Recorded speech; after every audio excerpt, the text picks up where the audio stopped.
everyone. We are from Fearless. Welcome to Ship or Snip. My name is Zoe. I am the education manager here at Fearless, formerly known as Safe Homes of Orange County. My name's Cody. I am a youth advocate here at Fearless. So welcome to Ship or Snip, Tiger King edition. Welcome. So we're going to explain what is Ship or Snip. What is this? What are we doing? So this is a new video series here at Fearless. We're going to dive into the TV shows that we are all home binging right now, the most popular TV shows.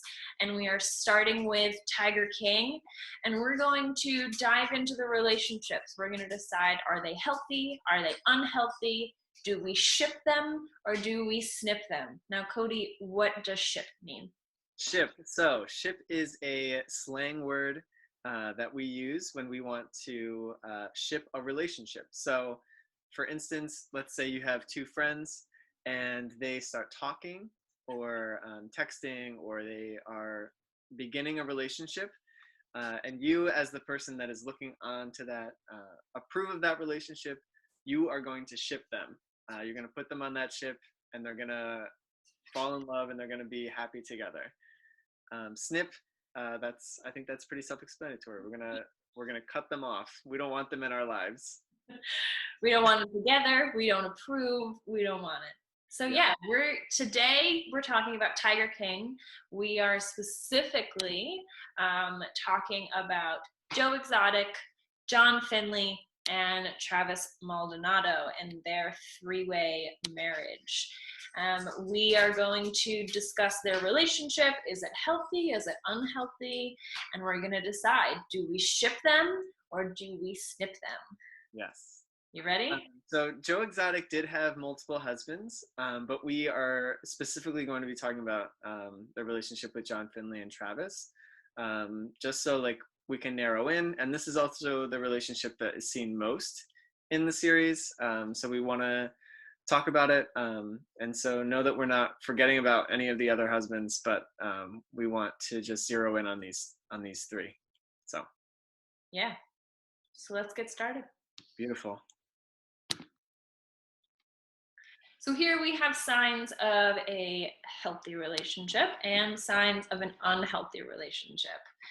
So let's start with the first one. On a healthy relationship, we have a comfortable pace. Do we see this in Tiger King? I'm going to say no. We don't see the comfortable pace in Tiger King. I think we're going to talk a little bit about how fast, especially Joe and Travis are, Travis is brought into that relationship. I think it's safe to say that there's probably not a comfortable pace there. And even if it looks like there is, I think when you dive a little bit deeper, you probably would find that Travis is probably not comfortable with the pace that this is all happening at. I would agree. Yeah. And what about independence? Do we see independence in Tiger King? I am also going to say no, we don't. We're going to talk about this in a little bit, but Travis and Joe were not really allowed to venture off of the compound, off of the zoo compound. And I think that a lot of their independence was kind of taken away by Joe in a lot of different settings. How about equality? I think similar to independence, I have to say no. If you and your partner are on equal standing, then you would be able to leave the compound. Joe leaves, but John and Travis aren't allowed to, and that doesn't feel very equal to me. Yeah. Cool, agreed. And then let's see, what other ones should we talk about? Healthy conflict. I think they had that. There's certainly a lot of conflict in Tiger King. Certainly lots of conflict between all of the characters, all of the people, but I wouldn't say that there's healthy conflict, especially on the part of Joe Exotic. You know, we see lots of conflict between Joe and Carol Baskin, which is a whole different relationship that we don't have the time to dive into today. But we do not see healthy relationship between Joe and his husbands. In fact, multiple times we see them very upset. Joe uses his gun in inappropriate ways. He uses fear. He uses manipulation. I would not say I'm seeing healthy conflict here. Yeah, no, I would fully agree with that statement. So. All right, so let's dive into some of the things that we do see happening. Cool. One of the biggest things that stands out is the fact that neither John nor Travis were gay. However, they were married to Joe Exotic. Which is like kind of like, oh, what? Neither Travis nor John Finlay were gay. And Joe admitted that to me. Telling them the straight guys. Hold on the brakes. Right. You know, it's confusing, and I think that there's a lot to unpack there. So what do we think is going on there? I think that I think the screen says it. I think there's probably a lot of manipulation. And I think that there was probably a lot of isolation. There's probably a lot of, we see John specifically talking about the way that drugs were introduced in that relationship. And so probably there was some enticement there. Joe like saying, oh, I can provide you with the drugs, or I can provide you with whatever that might be. And maybe that started off like just as friends, and then Joe kind of maybe introduced some romantic things, or said maybe there was like some sort of bartering there. So maybe, you know, if I give you the drugs, then can you like do this for me? Or maybe Travis and John felt like because Joe was giving me drugs, or he was giving me like all these other things, that maybe they felt like they had to like engage in those like romantic and sexual things. Yeah. There are people out there, they will look at a person who is in desperate, dire need of something. In Travis's case, he was addicted to meth. And they take that need and they fulfill it until they become the only person that can fulfill that need. And in exchange, that person gives them whatever sexual or any other favors they want. That's the relationship Joe had with Travis. How about the use of exotic animals? What do we think about that? I think that also could contribute to how these individuals got into a relationship. We see Joe Exotic talking about how exotic animals brings people in, and how there's a draw to them and people want to be a part of it. It's like everybody wants to pet a baby tiger. Heck, I want to pet a baby tiger. We hear them talking about how it draws people in and people want to be a part of it, and I think that that's part of that manipulation. You know, he's using these exotic animals and these baby animals that you would never otherwise get to be around to keep people with him. Mm-hmm. Yeah, absolutely. Cody, can you define for me what love bombing is?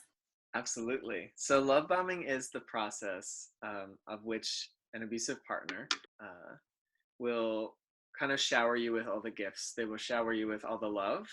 And this sometimes is referred to if people are familiar with the cycle of abuse, this would fall under the honeymoon phase. So this is where things feel really great. So they buy you the flowers, they buy you like chocolates, or they do really nice things for you. But it's all for their purpose of manipulation.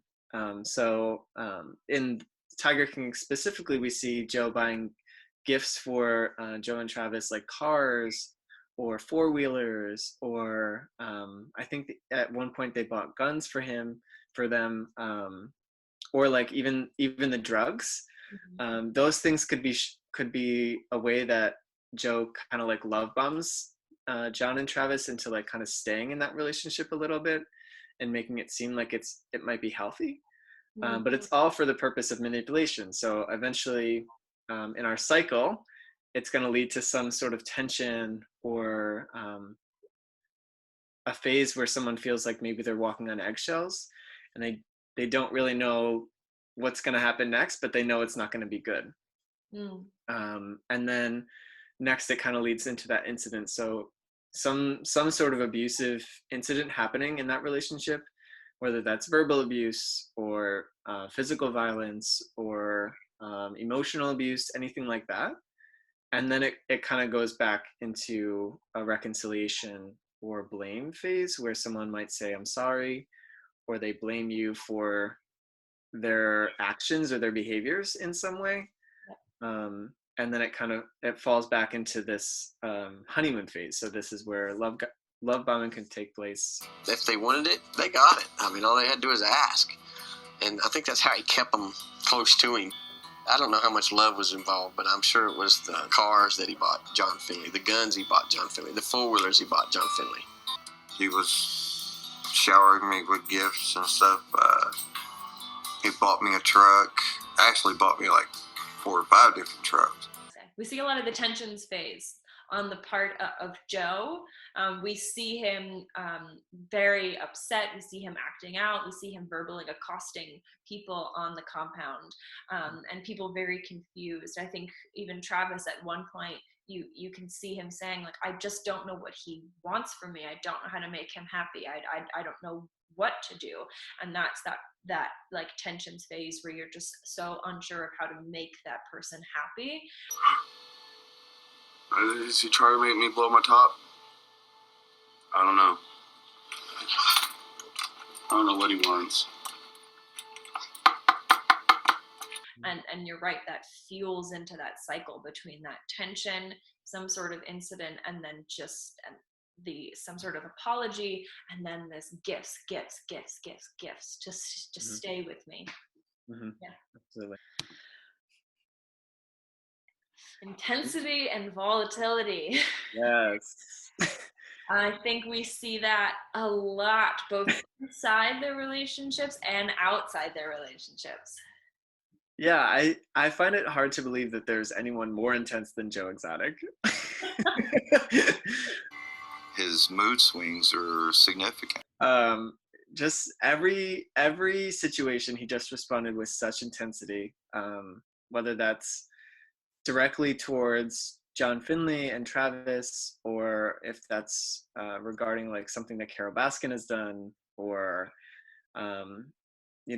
we see some examples here. We see, so this is not confirmed obviously, but this is a theory that I have at least, that Joe burned down the building in which the alligators and the videotapes for the documentary were, just because he was feeling trapped and he was feeling like he didn't have another way out. So he just decided to respond in some really intense way by burning something down and killing animals in that as well. What a theory. Yeah, right? Fascinating. And then also just like in the ways that he protested as a dead rabbit in front of Carol Baskin's compound, and then he responded with multiple murder for hire attempts against her. And none of this is specifically towards John or Travis, but that doesn't mean that they didn't experience some of this as well. Sure. I think that this kind of like establishes some sort of track record for Joe. And while in the series, it might not show the intensity or the volatility towards John and Travis, but I think that it's still definitely there. Yeah. No, I would agree. I think it's worth pointing out how intense and volatile a person Joe Exotic was all the time, because we see so many people talk about it and mention it. I mean, we see an entire scene where Joe's just walking around the compound shooting his gun at people who were walking around. He doesn't hit anybody, but he hits the ground in front of them or the tree above them, which is terrifying. And that's an abusive and manipulative tactic that abusers can use to scare the people around them. So I think you're right, even though we don't see a lot of that volatility that's directly inside their relationship, we see Joe as a person, and we have every person talking about his constant mood swings and mood changes and unpredictability, which is really important. Mm-hmm. Absolutely. Yeah, for sure. And his extreme behavior towards Carol Baskin. Yeah, absolutely. He repeatedly acts out in bouts of rage and anger, and I would be very, very surprised if that anger never got misdirected at one of his husbands or both of them. Right, absolutely. I think that happens a lot, even in like relationships outside of this specific one, but it's really hard for me to imagine that someone as intense or volatile as Joe would never misdirect his anger or his rage or his intensity towards the people that he so-called loved or was in a romantic relationship with. Yeah. Agreed. All right. Possessiveness, guilting, and isolation. How many times would you say somebody brings up the fact that John and Travis are not allowed to leave the compound? Multiple times. I couldn't give you an exact amount, but it was said by multiple people that they were not either they were not allowed, or that they were guilted into not leaving the compound. John Finley went to visit his brother in Texas or anything like that. He didn't want him to go. If he went, he wanted him back the same day. Yeah. I think that it also, how isolating could that feel? I mean, right now we're all kind of like self-quarantining and not really allowed to leave our homes, and the ways that we feel isolated right now, I'm sure that John and Travis felt that in like so many other ways as well, and in long-term ways. Neither John nor Travis were from Oklahoma, and so not even having like a close support network that they could kind of rely on for help. I know that Joe told John that he couldn't see his brother. Travis's mom, I think, came to the compound a few times, but I'm sure that they did not have the same relationship that they did when Travis was still in California. And also, I mean, Travis was so young. I mean, both John and Travis were so young when they met Joe. And so just not having that same support network as you're getting older or falling into like who you are can be really impactful for someone. Travis was a pothead from hell, and who cares? That's all Travis had in his life. He was trapped here in Wynnewood, a boy from Cali, and Joe kept him pumped full of weed to keep him from waking up and realizing this isn't a life to live. Yeah, I think it's worth noting they were both 19 when they met Joe, and that in that point in your life, when you're 19, you're still figuring out who you are and what you're doing in life, and that makes a huge difference, and I believe that within a year of meeting Joe, Travis and Joe were married. I think he got to the compound in 2013. In 2014, the three of them got married, and just 3 years later is when Travis shot himself. So it's very fast, that progression, for sure. And John was also 19 when he met Joe, so they're all very young, except Joe, who is twice their age. Yeah, right. Consistently. So could you explain a little bit about the series or the episode that was brought to like after the series?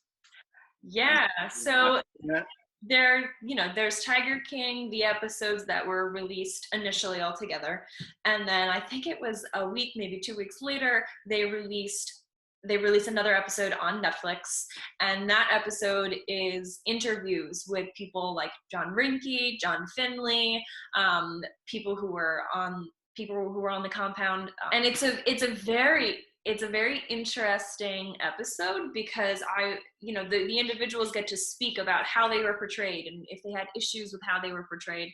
And I think it's worth noting that John Finley actually had a lot of issues with how he was portrayed and how their relationship was portrayed, and it also puts a different light on Travis's death and his suicide. The way that it's portrayed in the series and the way that it's portrayed in that one final episode feels very different if you haven't watched it.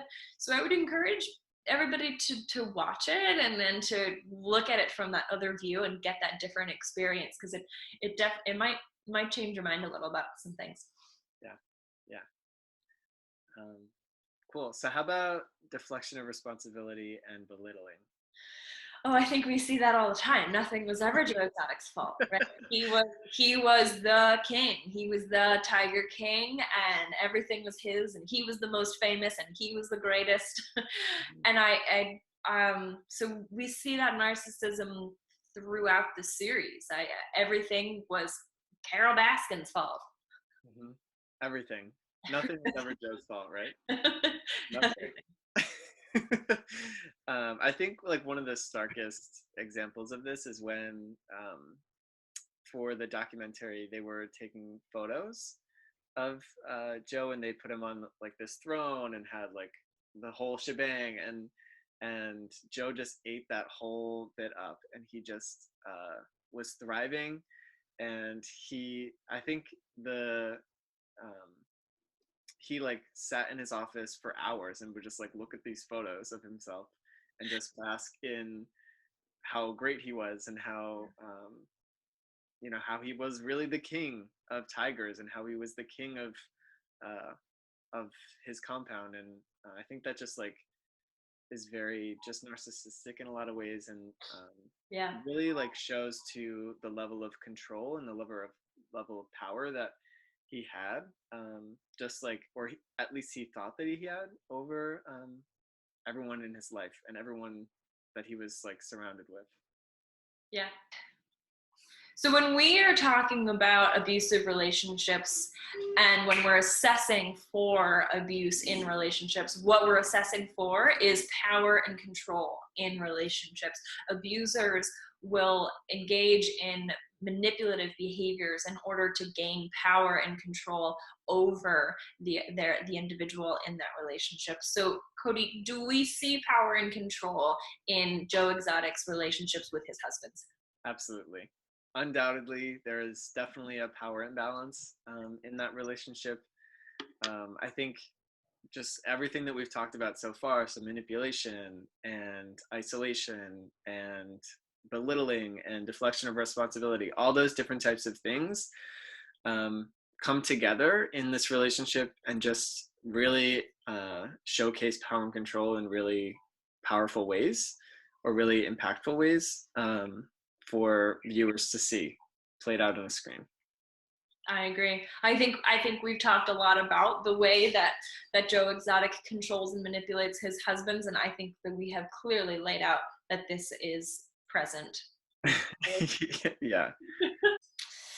So we've talked it all out. We've unpacked this relationship. I think it is time to make a decision. Do we ship or do we snip? Ooh, drum roll, please. We snip. We're gonna snip them. Yes. Snip them. These people should not be together. These relationships are not healthy. There is clear signs of abuse happening here, and we do not ship these relationships. No, absolutely, we do not ship these relationships. So one thing that we didn't mention before, that I do want to just mention is, so we're gonna snip these relationships. We don't want them together. We can see clearly that there is some sort of power imbalance, that there is control, and Joe Exotic seems to have all that control. And so I think I don't want viewers to see this and just be like, oh my gosh, like I can't like the Tiger King anymore because we snipped these relationships and we've established that Joe is not a great person. But that's not true. So I think it's clear that both Zoe and I love Tiger King, or we've both watched it. We've watched it maybe multiple times. This is a great show, and it's very entertaining in a lot of ways. Oh, it's so entertaining. so worth the watch. You know, it has sparked so many conversations in my household, and especially since we're stuck inside, it's fabulous entertainment. These people should never be in relationships, but that doesn't mean that you shouldn't watch the show. Absolutely. Absolutely. So Cody, what is up next on Ship or Snip? So we are going to take a look at Little Fires Everywhere. The Hulu show, it just finished its first season, and so we are going to be talking about relationships in that show. So tune in next time.